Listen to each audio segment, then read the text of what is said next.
I know I get the willies every single time someone spends too much time talking about how the Idaho 4 was an extraction removal operation. But for today, I have decided that I'm giving it way more credence than I thought. And if it happened that way as an extraction removal operation, here's how I think it happened. And let me break it down for you because the devil is in the details.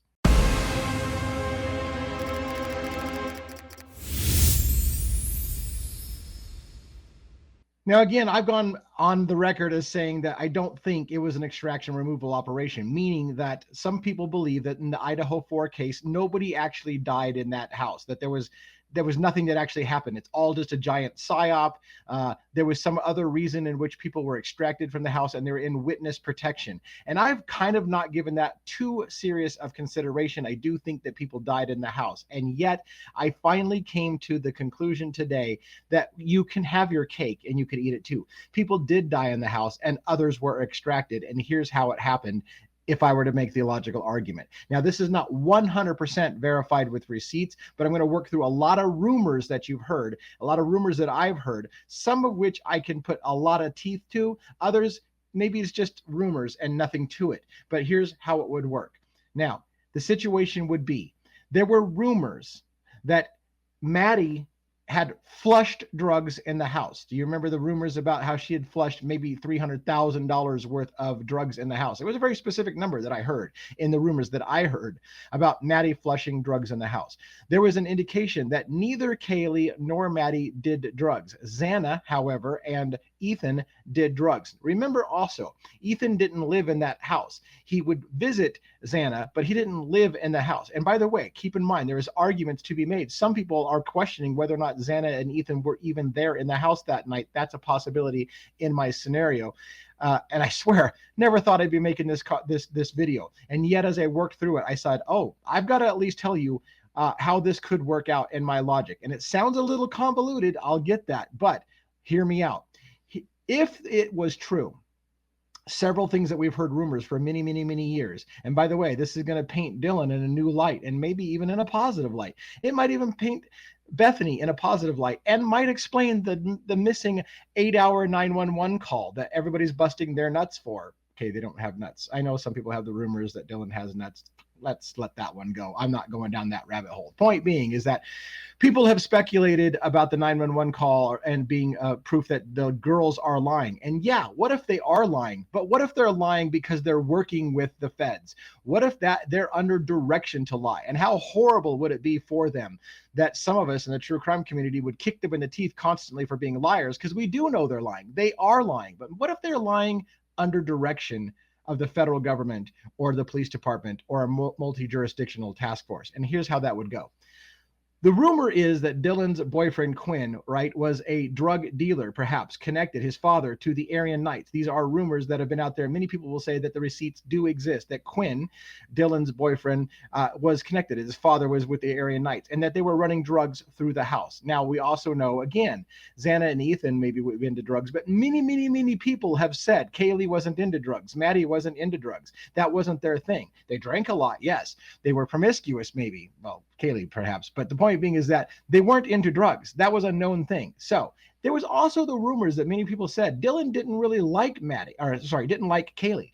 And again, one has to ask, because the official story is that Kaylee was not living in that house at the time that the murders happened. She came back for that weekend for various reasons. One of the reasons is, and this is verifiable facts, that Dylan asked Kaylee to come back to the house to be her +1 at a party. Now, some have argued, why would she do that? Why would Dylan ask Kaylee to come back to be her +1 at a party if they weren't really that good of friends? There was lots of rumors that Dylan didn't like Kaylee at all. In fact, maybe it's because, and listen to the argument on this, that Kaylee wasn't into drugs, but Dylan was into drugs, and Dylan's boyfriend was into drugs. Dylan's boyfriend is a drug dealer, dealing drugs out of the house. So maybe Dylan didn't like Kaylee and Kaylee didn't like Dylan because they had differences of opinions about the whole drug thing in the first place. Now, enter this possibility. There has been rumors for the longest time that Kaylee was seeing a cop. In fact, many people believe that Rosie was the cop that Kaylee was seeing, and that Rosie was at the house just an hour before the murders. Could that be possible? There's, again, strong receipts to suggest that Rosie was at the house just an hour before the murders. If that was the case, some have speculated Rosie was going to get a little something something from Kaylee. But what if there's a different answer to the whole story? What if Kaylee Gonzalez was a confidential informant for the Moscow Police Department? They knew they were running drugs out of the house. They had known that they were running drugs out of the house for a while. And maybe Kaylee was working with the Moscow Police Department through Rosie or whoever the case may be to rat on the drugs moving through the house. Dylan, if her boyfriend was the drug dealer, found out about it, that Kaylee was working with the cops and ratting them out to the police. And so therefore lured Kaylee back to the house to murder Kaylee and Maddie, because Maddie supposedly flushed a whole bunch of drugs and Kaylee was an informant for the police department. So in this scenario, Dylan with her boyfriend. So in this scenario, again, now you go to the corner club. So if Maddie flushed a whole bunch of drugs, if Kaylee was involved with being a CI, if Kaylee's moving away, this was her last weekend in Moscow, Idaho. She was moving away. Maybe Kaylee thought she was free and clear. She'd done her work. She'd been a confidential informant for the police department. She was going to get that house busted and she was going to go on her merry way. She thought she'd gotten away clean and free. However, Quinn, Dylan, others had found out that Kaylee was a confidential informant for the police department. Now, this would explain many, many things, such as certain families being 100% quiet about what happened and not talking to anybody about what happened. But one family in particular, the Gonzalez's, running their mouth all the time about what happened. It could be because only Kaylee and possibly Maddie were murdered. Xana and Ethan were never murdered. It was Kaylee that was murdered. And they're the ones running their mouth because they know that Kaylee was the one that was killed. The other kids may not have been killed. In fact, that is where it gets really strange. If, for example, Xana and Ethan were extracted, here's how it would work. What if, and there's many, many rumors. Again, this is all rumors, and I'm not providing you the receipts today. I'm laying out an argument. Kaylee being a confidential informant, or Maddie being a confidential informant, not liking drugs and going against Dylan and her boyfriend, the drug dealer, out of the house would make a lot of sense. It would make sense to the rumors of why they said Kaylee was involved with a cop. Again, the rumors were a cop kept visiting all the time to the house. Why was that the case? Why was he coming there for noise complaints all the time? We have always speculated the reason was because the officer was sweet on Kaylee. What if the officer wasn't sweet on Kaylee? What if she literally was a confidential informant? What if that's why he was stopping by? On pretext, hey, there's a noise complaint, and then taking the moment to talk to Kaylee. Do you have anything for me? Just checking in. How are things going? Do you have any new information for me? That would be a pretext. The noise complaints would be a pretext to come check their confidential informant. Is there anything new? Do you have anything for me? We need to make a bust. We've been watching this house. We want to make a bust. Is there drugs in the house? Checking in with Kaylee on a regular basis would be a pretext for the noise complaints. And it might not be that she was having an affair or that the cop was sweet on her, that she could have been a CI. Now, if Dylan found out or Quinn found out that Kaylee was ratting to the cops and or Maddie had flushed a shit ton of drugs, or both of those situations, then Dylan could be luring Kaylee back, not letting Kaylee know the gig's up. They found out that Kaylee and or Maddie either flushed drugs or were CIs or both for the Moscow Police Department and the feds and the multi-jurisdictional task force. Again, all of this, by the way, ties a lot of threads around the marshals being involved in this situation, the Homeland Security Department, which only gets involved when there's drugs running across the border, those kind of things. All of the things that were like, why would they talk about it being a matter of national security? There was a talk about this being national security. How would it be? Unless, of course, what we're talking about is drugs running across the country, across the border, into Moscow, Idaho. Everyone in the multi-jurisdictional task force, like the feds, who were co-located with Moscow, and Moscow Police Department, there would be an intimate relationship with the girls in that house, the CIs who are in the house. And so here comes the logic. Now, Kaylee and Maddie are attacked and killed in that operation. But what if, and this now, so that part should be pretty, I can sink my teeth around that. Here's where it starts to go a little off the rails, but maybe not. Maybe it explains so effing much. Maybe it explains so much.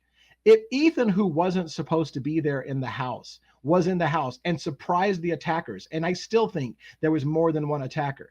So the attackers are killing Kaylee and Maddie upstairs for being confidential informants and or flushing drugs. And that hit's going down under the direction of Dylan. Dylan knows damn well what's happening. Her boyfriend's involved in it. The hit's coming in. It's either Quinn coming in himself or others on behalf of the Aryan Knights, whatever the case may be. Kaylee and Maddie are going. They're going to die for their involvement in the police, ratting out the police. It explains so much of the relationship with the police and the actions of the police around that house that night, because they knew that a hit may be coming on their CI, and they were watching her. They were watching out for her that night. Only they fucked up, and she got killed right under their nose, literally right under their nose. Now, what if Ethan was the surprise? So killers come into the house. Let's leave Brent Kopacka and Kohberger out of this for the moment. The killers come into the house. They're killing the girls upstairs. Ethan's the big surprise. He's a big strapping guy. He grabs the infamous, we know about, steak knife on the kitchen counter and goes up there and fights the attackers and kills one of them. Now, I know that sounds absolutely crazy, but he kills one of them. Now let's assume that maybe there was only one killer and he killed them. Ethan killed the attacker in the fight, right? And so the attacker gets caught off guard. Now there's a critical moment in time. The police have a CI who's just literally been murdered in the house, but right now nobody knows what happened.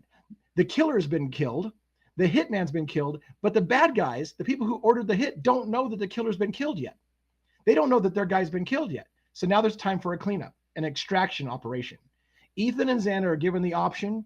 Maybe Dylan and Bethany were given the option. Maybe only Ethan and Xana took it. Like, hey, we're girlfriend and boyfriend. Extract us together because your lives are in danger. Your lives are in danger as well. We need to cover up this story that our CI was hit.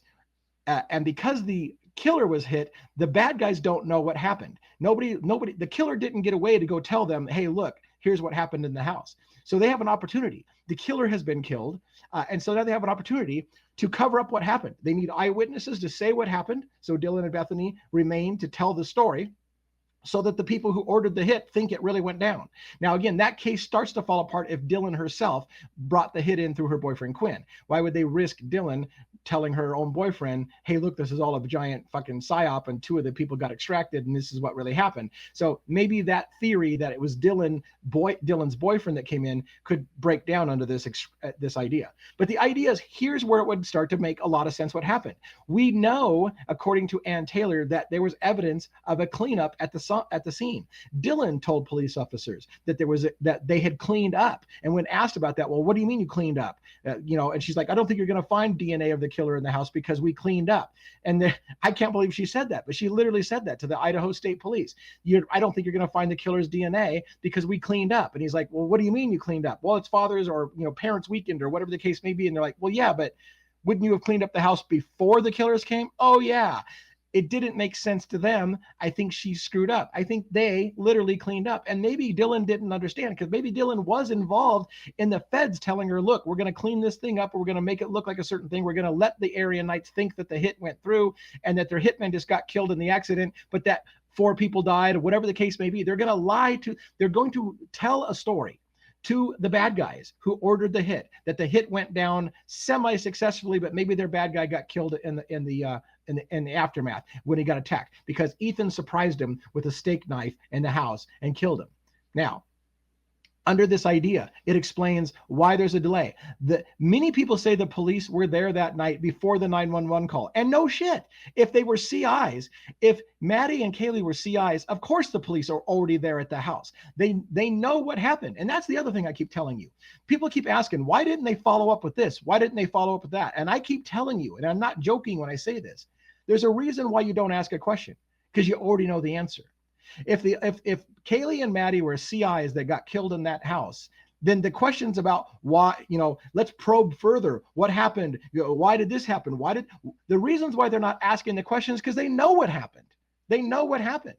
All they're doing now is telling a narrative. They're explaining to America and the bad guys who ordered the hit that the hit went down a certain way. They've got a time frame now to work with. They got to make this go down, and they got to look a certain way. They got to make it look a certain way. So maybe Ethan and Xana lived through that. Maybe Ethan killed the assailant, and now they're like, okay, look, As far as the bad guys know, this hit's going down. Maybe we can even convince them that the killer just vanished into thin air. Like they don't even have to report that the killer died in the scene. They can just the people who ordered the hit will just not ever hear from their killer. And they're like, what the fuck happened there? And they got to read the news like everybody else. Well, I don't know, but 4 people got killed and the killer's not there. So I guess our killer got away, but where the fuck did he go? Is he on the run? Is he afraid from us? They may be playing a long game with the killers who ordered the hit as well, not letting them know that their killer, their ordered hitman died in that attack and that Ethan got to him. Because Ethan's a big strapping guy. And if he pulled that steak knife, and there was blood on the steak knife. If you recall, there was blood on the steak knife. That is hard to explain. So, did Hunter know anything? Did Hunter Johnson know anything? Or did Hunter Chapin know anything? The brother, now here's where also rumors have it that Hunter Chapin, the brother of Ethan Chapin, came over to the house that night. And many people have said, why the fuck did the brother of Ethan come over that night? Why, for example, and this is starting to make a lot of sense if you think it through as one plausible scenario, why on the documentary that finally came out when Ethan's family is finally speaking for the first time and Hunter Chapin and Maisie Chapin are giving interviews for the first time, why are they smiling and laughing like that's somehow funny? I mean, they're telling stories about their brother Ethan dying, and they've got a smile on their face when they say it. Now, I have been the first to say everybody grieves differently. So we can't necessarily judge that. Maybe he's uncomfortable. Maybe he doesn't want to tell the story. Maybe he's had enough time to wrestle with it that he's trying to compose himself. And yes, that is a possibility. But what if the other possibility about why the families have been silent and why the family is not having a hard time keeping a straight face when telling the story is they know Ethan didn't die. They know Ethan and Xana, a couple, decided to be extracted together. We'll go into witness protection. We'll let you extract us, but let us go together because we're boyfriend and girlfriend. We've been together for a long time. We're a package deal. So extract us together and we'll go together. So would it explain, would the law enforcement allow Hunter Chapin to say goodbye to his brother for the last time? Come over, say goodbye to Ethan. Ethan's going into witness protection with Xana. The killers who ordered the hit on the house think they got him. We're going to tell everybody in America they got your brother. But they're going to be fine. Come say goodbye, hug your brother, say your goodbyes. This is the last time you're going to see your brother. He's going to witness protection. Would that have been a possible thing that could have happened? In that scenario, then did Dylan and Bethany also know exactly what's happening? Police were literally involved in helping clean up the scene, telling the story with the FBI to cover the whole thing, to play the long game, letting the killers who ordered the hit on the house think that the hit went through successfully and they just don't know where their killer is. Maybe he's in the wind, but for all they know, the hit went through successfully. And again, in that scenario, maybe Ethan and Xana were ordered the hit and they just want them to think that, yes, they died too.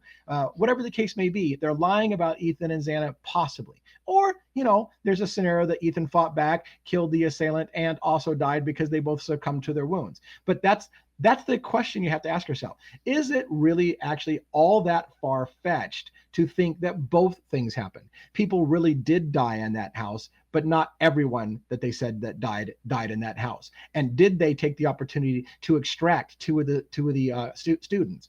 Ethan Chapin and Xana Kernodle. Did they get extracted together as a pair? Did the families get to have a chance to say goodbye to their brother before he went into witness protection? And are they still alive? And would that explain Hunter kind of smiling about the whole story? Because it didn't really happen. And so maybe he's just not a great actor. A lot of people aren't great actors. Is that the answer? Is that the answer? So, and at the end of the day, you have to ask a lot of questions. It answers a lot of things. Kaylee's supposed involvement with police officers could be because she was a CI. Dylan's not liking Kaylee and luring her back to the house on behalf of Quinn could make sense. Now, again, where the logic breaks down is unless Dylan herself is terrified of Quinn. If Dylan herself is terrified of Quinn and whatever, maybe she's not going to tell Quinn that everything is done this way. So it gets a little sketchy with that, but it also explains so much. It explains why the feds would be protecting Bethany, why they'd allow her to leave the state and not come back, basically working mechanisms to try to make it so that Bethany doesn't have to come back and testify to what she really knows, which is that only 2 people died in that house, not 4, whatever the case may be. All of that would make sense. Now, fast forward to Bryan Kohberger. So what's Bryan Kohberger's story? Why frame Bryan Kohberger if they know they didn't do it? Well, again, And I haven't worked all through the logic. I'm just wanting to share with you some initial thoughts because I thought it would be an interesting thought exercise. If Bryan Kohberger was a brilliant up and coming PhD student in criminology, and that is the case, he was only one of two students recommended the PhD program from DeSales University. When he came out here, it was known, it was written about in Howard Bloom's book, When the Night Comes Falling, that Bryan Kohberger had aspirations of working with the feds. He applied with the Pullman Police Department. Kohberger was wanting to work for the good guys. Was he simultaneously a bad guy wanting to work for the good guys, or was he really wanting to work with the good guys? And so is there a scenario in which the good guys said, look, double whammy. You want to go into law enforcement. You want to work with the FBI. You want to work with police, and you want to do big things. Here's how it's going to work. The killers think that they got away with this crime. We've been working on this drug task force thing for a long time. They think that the kill happened and that they're killers in the wind. You go down for the thing. We'll tell everybody in America you're the killer. Maybe they'll believe that we just got the wrong guy and that they got away with one, or whatever the case may be. But there's scenarios in which Bryan Kohberger literally could be working with the FBI to play, again, the long game. I will tell everybody that I'm innocent. I will maintain my innocence. And then last minute deal, we'll work out a deal. I'll go into prison system. I'll go into the prison system as a convicted murderer of something I didn't do. And then I'll work with you on the inside. And so is that a possible scenario? Did Bryan Kohberger make a deal to take the fall for a murder that he didn't do because everyone in America thinks it happened a certain way and it's not how it happened? And so they said, look, we got a sweet deal for you. And it's going to suck a little bit. You got to go to prison and there's going to be dangers and there'll be risks, but you do us a solid, we'll take care of you. Maybe we got some people to protect you on the inside. So is that scenario completely unrealistic? And does it answer the whole question? The thing that I always said I would never say, or not, I shouldn't say I would never say it. I have always entertained the possibility of a WITSEC, witness extraction. And I bust Estes Crime Maze nuts on my show all the time. He's part of a panel guest on my nightly lives at 6 p.m. Pacific Standard Time. By the way, that's a plug to watch us tonight because we'll probably talk about this video tonight on the live. But I'm going to tell Estes, hey, look, you've been saying over and over again, nothing happened. It was a witness extraction. And I'm going to say, I don't think that happened. I think people did die in the house. And now today, I'm saying, wait a minute. What if we both are right? What if people did die in the house, but not everyone died in the house? And what if some people were extracted? That has me intrigued. So that's my thought for the day. Take it or leave it. I'm still working through the receipts. I've got a lot of stuff going in the back burner. I've got other cases. I got all kinds of shit about Charlie Kirk in my head right now, about Lisk, other cases as well. I'm building my website out in the background to put some of these notes on here about how this very scenario could be one of the scenarios to consider. So thoughts for the day. Hope you enjoyed my little take on that. Watch us tonight at 6 p.m. Pacific Standard Time, every night, 6 p.m. Pacific Standard Time for the live. We have panels on my guest. We have a NYPD police officer incognito, not representing NYPD, but giving his thoughts on law enforcement, how things could happen, how one person. I asked just recently to NYPD representative. He's not a representative of NYPD, an NYPD officer of over 20 years. Hey, if Brett Payne was in on whatever, either a corrupt cop or in on what was happening, could that one lead person, the lead detective in the case, cover up a lot of stuff and misdirect things? And he's like, you would be surprised how much one person could do if that one person is compromised, bad, or in on it. So yeah, there's a possibility that if NPD knew that they had a CI that just got killed, they want to keep it a secret from the killers because they still have this multi-jurisdictional drug task force in play, and they're hoping for the long game. They're still going to get to the top of the food chain. They're looking to bust the big drug network coming over from Mexico. They're not looking for the small local dealer. They're looking for the connection, the pipeline coming through the house. So if they're still playing the long game, maybe they want the hitmen to think that they got away with it, that they got a kill, and that they put some wrong schmuck in prison for it. And maybe the long game is that Bryan Kohberger goes in there as the schmuck that got framed, and they're hoping that he's going to, work some magic from inside and break that drug case from inside the prison. Is that crazy? Anyways, thanks for listening to my rant. I'm not saying I put a lot of weight on it. If I had to give it a rating, I'm not going to give it a rating, but if I had to give it a rating, what percentage would I put it on? I'm not going to give you a number on that. But the point being is that of all the theories I have, it's probably one of the least likely on my list of real probable ones, but it's moving up, and it's moving up fast as I start to think through how many other things that would explain. including, as I said on my way out. If that's the case, is there a scenario in which, yes, Bethany and Dylan are lying about the 911 call and the delay? And the delay was all about getting people out of the house. Is there a reason why we never saw any bodies come out of the house? No one saw bodies we didn't see body bags brought out of the house, and the house was torn down. Is that because 4 people didn't die in that house and they don't want you to know it, and they don't want you to see the body bags come out? They don't want you to count body bags because 4 people didn't die. They don't want you to know what happened. It was all part of this grand staged illusion to make the killers and the people who ordered the hit think they got away with it. And by contrast, or by extension, everybody in America got duped about what had happened as well.